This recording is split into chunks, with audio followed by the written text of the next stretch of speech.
बोले हम तो पहले कह दिया इधर भी नहीं है गठबंधन, उधर भी नहीं है, बस बीच में है।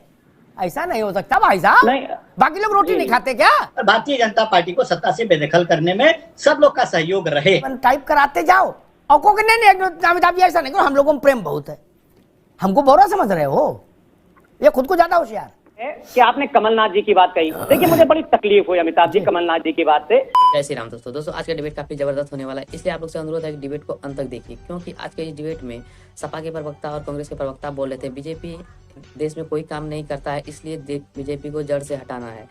इस पे अमिताभ अग्निहोत्री सर ने किस तरह से इन लोगों को धोया है, सो आप लोग डिबेट को खुद से ही देखिए। घटनाएं हैं, लेकिन हम देखिए राष्ट्रीय पार्टी होने के नाते और मुख्य विपक्षी पार्टी होने के नाते हम यही चाहेंगे कि सारी जो है पार्टियां जो हमारे साथ जुड़ी हुई हैं एक साथ एकत्रित जो है लड़ाई लड़ें और भारतीय जनता पार्टी को सत्ता से बेदखल करने में सब लोग का सहयोग रहे।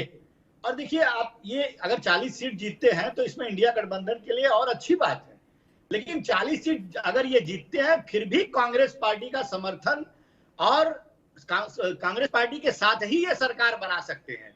इसलिए मेरा ये सलाह रहेगा व्यक्तिगत जो समाजवादी पार्टी के लोग हैं जो कांग्रेस के ऊपर कटाक्ष बोलते रहते हैं या जो टीका टिप्पणी करते रहते हैं, चाहे उनके मुखिया हो चाहे अन्य नेतागण प्रवक्ता हो, तो भाषा के संयम को जो है ध्यान में रखकर जो है बात अपना आदमी है यार, कौन कहां चला तलाक के कागज बन टाइप कराते जाओ और को नहीं अमिताभ जी ऐसा नहीं करो, हम लोगों में प्रेम बहुत है, हमको बोरा समझ रहे हो, ये खुद को ज्यादा होशियार। दोनों स्थितियां नहीं मित्र,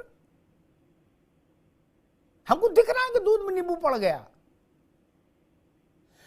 रत्नाकर भाई ने कहा कि नहीं देखिए सब छोटी मोटी बातें चलती हैं, जब लड़ाई के वक्त आता तो सब एक हो जाते हैं। अच्छा जी, अभी मध्य प्रदेश में लड़ाई के वक्त आया था, एक नहीं हुए, खुल के लट्ठ चला, कोई एक नहीं हुआ और लट्ठम लट्ठ हुआ, और ऐसा लट्ठम लट्ठ हुआ कि कमलनाथ ने कहा कौन अखिलेश यादव, और अखिलेश यादव ने उनको 10 खरी कोटी सुना दी। ऐसा लट्ठम लट्ठ हुआ और 69 उम्मीदवार लड़ा दिए। इसलिए इन बातों का अर्थ नहीं है कि एंड टाइम पर सब एक हो जाएंगे, ऐसा नहीं होता राजनीति में। किसी ने मांग में सिंदूर थोड़े ने भर लिया किसी के लिए, हम लोगों ने एक होने की बात कही ही नहीं थी। अरे रुक जाओ भाई, होने की बात कहाँ कही? अच्छा किया नहीं कही। किदवई साहब, मैं एक आंकड़ा आपके सामने रखता हूं, आप चूंकि आंकड़ा कुछ समझते हैं बेहतर। समाजवादी पार्टी के मेरे ख्याल से अब तक के जीवन काल में सबसे बड़ा वोट शेयर, अमिताभ तिवारी उसको करेक्ट करेंगे अगर मैं कहीं गलत याद कर रहा हूं, जो मैं तो केवल स्मृति के आधार पर ही बोलता हूं, जो बोलता हूं अपने जब से वो बनी तब से उसके अब तक के कार्यकाल में सबसे ज्यादा वोट परसेंटेज 37 है, जो 22 में उसको मिला 2022 में। अमिताभ तिवारी मैं ठीक हूं, हाँ, उससे पहले 37% वोट नहीं मिला जहां तक मैं समझ रहा हूं, ठीक। तब वो जितनी सीटें जीती उनको लोकसभा के कॉन्स्टिट्यूएंसीज के आधार पर हम कंप्यूटर में डालें और रिजल्ट निकालें तो मुझे कोई बता रहा था कि 25 सीट का बैठता है। यानी जब आप अपने जीवन में भूतो न भविष्यति सर्वाधिक बड़ा वोट शेयर लेकर आए तो 25 सीट तक गई बात, जब उत्तर प्रदेश की हर छोटी पार्टी आपके साथ अलायंस में थी। कि भाई साहब तो जोर लगा के हैया हुआ तो 25 आई, अभी भी 15 की कसम। और अभी तो रुको, क्लाइमैक्स अभी बाकी। वही तो अखिलेश जी के साथ है, वो प्राइम मिनिस्टरियल कैंडिडेट हैं, उनमें वो सारे गुण हैं जो एक प्रधानमंत्री में होने चाहिए, पहली बात। एक बात दूसरी बात यह है कि आपने कमलनाथ जी की बात कही। देखिए मुझे बड़ी तकलीफ हुई अमिताभ जी कमलनाथ जी की बात से। हमारे इंडिया गठबंधन के वो बहुत ही गंभीर साथी हैं और एक चीफ मिनिस्टीरियल कैंडिडेट हैं। मैं उनकी बात, देखिए लोकतंत्र है और लोकतंत्र में उनकी बात का जवाब मैं देता हूं कमलनाथ जी को, कि उन्होंने कहा था हमारे आदरणीय राष्ट्रीय अध्यक्ष जी के लिए कौन अखिलेश वखिलेश, अमेठी खाली है, बिना समाजवादी पार्टी के लड़ने कमलनाथ जी से आकर के पता चल जाएगा कौन अखिलेश वखिलेश। तो ऐसी बातें अमिताभ जी नहीं करनी चाहिए कि जिसके पॉलिटिकल रिपरकशंस जो हैं वो लंबे हों। तीसरी बात, आपने कहा कि दूध में नींबू पड़ गया, मैं नहीं मानता हूं इस बात को, क्योंकि क्या है कि समाजवादी पार्टी की खाली मैं बात कर सकता हूं, मैं कांग्रेस की नहीं बात कर सकता हूं कि समाजवादी पार्टी की आपका ये पॉलिटिकल ऑब्लिगेशन है अमिताभ जी, समाजवादी पार्टी की ये पॉलिटिकल रिस्पॉन्सिबिलिटी है और पार्टी की पॉलिटिकल मजबूरी भी है कि भारतीय जनता पार्टी जिस हिसाब से सरकार चला रही है 2014 से, इसको हटाना ठीक है, और ठीक है, उसके लिए ठीक इंडिया है। गठबंधन को बनाना। जी जी, बिल्कुल ठीक बात। समाजवादी पार्टी के मित्र ने प्रकारांतर से इंदिरा गांधी से इक्वेट कर दिया अखिलेश यादव को। रत्नाकर जी गौर करें, कांग्रेस पार्टी गौर करे, बाकी शेष कुशल है क्या कि भाई जब शास्त्री जी के मरने के बाद इंदिरा गांधी हो सकती हैं तो अखिलेश यादव क्यों नहीं हो सकते? मामला समझ गए? भाईचारा बरकरार है, मोहब्बत ताजमहल हो रही है, उसमें कोई समस्या नहीं। पंचों गिराए सर माथे, खटोला यहीं बिछेगा। सच्चाई है, उसको स्वीकार करो। ये बड़ी अच्छी बात कही आप। देखिए, ये गठबंधन 2027 के लिए हमने नहीं किया है, विधानसभा चुनाव के लिए नहीं किया है, ये हमने 2024 लोकसभा चुनाव के लिए किया है। तो निश्चित रूप से लोकसभा चुनाव के लिए ये गठबंधन हुआ है और उसके हिसाब से हम स्ट्रेटेजी तय करके और रणनीति तय करके हम आगे बढ़ रहे हैं।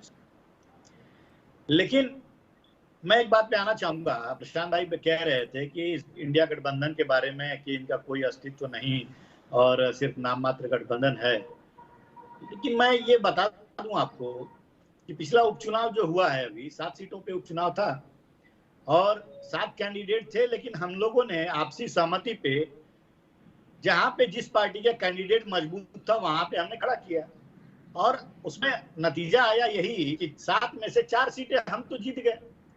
उसी प्रकार लोकसभा में हमारे वोट शेयर जो बिखरे पड़े हैं इधर उधर पार्टियों के, वो अगर एकत्रित होते हैं तो निश्चित रूप से हम भारतीय जनता पार्टी को बड़ी आसानी से इनको हटा देंगे।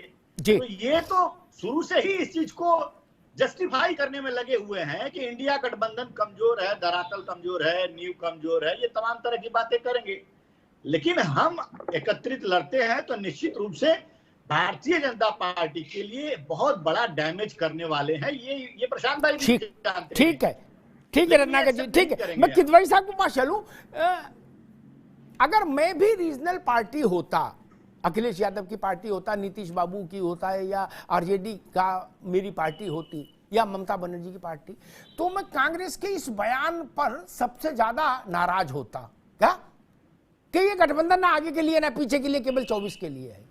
तो मैं पूछता, आप बाबू आपकी पालकी ढोने के लिए हम हैं? हम अपना घर का पैसा फूके आपको प्रधानमंत्री बनाने के लिए? हमारा तो मेला ही विधानसभा का चुनाव है। डॉक्टर ने बताया हम लोकसभा में बवाल करें, अपने घर के जमीन जायदाद बेच के चुनाव लड़े कि राहुल जी को प्रधानमंत्री बनाना है। क्यों? अपना वोटर भी डिस्टर्ब करें। ऐसा कोई बुड़बक है क्या? कांग्रेस के दिमाग स्वप्न में है। बोले हम तो पहले कह दिया, इधर भी नहीं है गठबंधन, उधर भी नहीं, बस बीच में है। ऐसा नहीं हो सकता भाई साहब। बाकी लोग रोटी नहीं खाते क्या? इसीलिए उन्होंने मध्य प्रदेश में पेच फंसा दिया। हमसे समाजवादी पार्टी के एक बड़े नेता कह रहे थे अनौपचारिक बातचीत में, बोले भाई साहब देखिए, कांग्रेस के पास तो यहां कुछ है नहीं व्यवस्था उत्तर प्रदेश में, ना लॉजिस्टिक की कोई व्यवस्था है, ना बोर्ड की व्यवस्था है। क्या हम गठबंधन के नाम पर इतना सारा पैसा फूके, इतने सारे संसाधन फूके अपने? क्या हमारे 4 जीते चाहे 8 है, उसको कोई क्रांति तो नहीं हो जाएगी? ठीक है, रामगोपाल जी ने कहा 40 जीते, वो भी जानते क्या होना है। क्या लेकिन उनके संसाधन तो सब लग जाएंगे, खत्म हो जाएंगे। दोस्तों आज का डिबेट यही समाप्त करते हैं। आई होप कि आप लोगों को डिबेट वीडियो अच्छी लगी। अगर अच्छी लगी तो आप लोग कमेंट बॉक्स में आप लोग अपना राय जरूर बताएं। साथ में आप लोग चैनल पे नए हो तो आप लोग चैनल को सब्सक्राइब कर लीजिए। चलिए मिलते हैं कोई नेक्स्ट डिबेट में, तब तक के लिए जय हिंद, जय भारत, वंदे मातरम।